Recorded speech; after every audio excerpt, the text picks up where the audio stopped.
Mortgage Spotlight with the Hobart team. I'm Kieth Hobart. If you like what you're seeing, please hit the subscribe button below. Today we're going to talk about mortgage rates. Every day I'm getting phone calls from clients, prospective clients, past clients, wondering what our current rates are.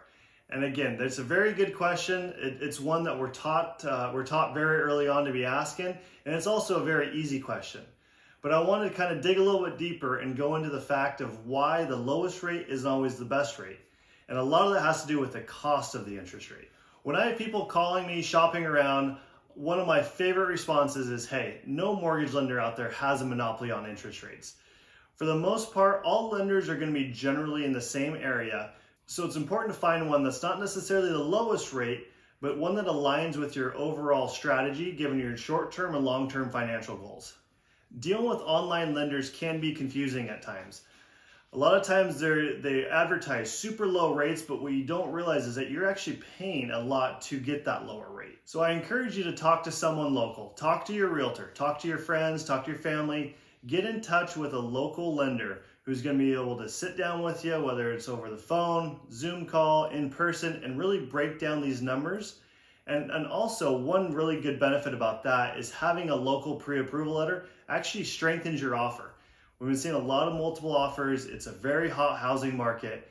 And one thing that can actually deter a seller from accepting your offer is having a lender that's not local, having a national lender.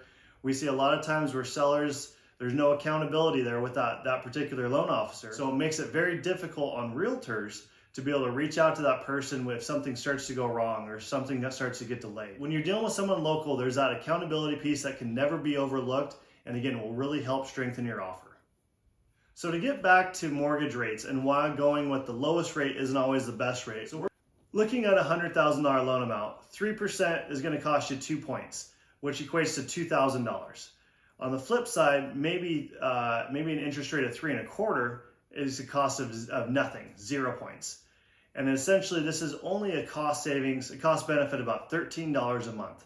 So essentially you just spent $2,000 more to save $13 a month. And when you look at the break-even analysis on that, that's almost 13 years that it takes for you to benefit from having that lower interest rate.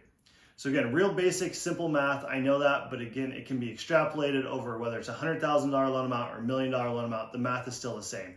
You definitely need to look at the cost of that loan and see if it makes sense to do an interest rate buy down or not. That is why going with the lowest interest rate with the wrong strategy can still be the wrong strategy and end up costing you money.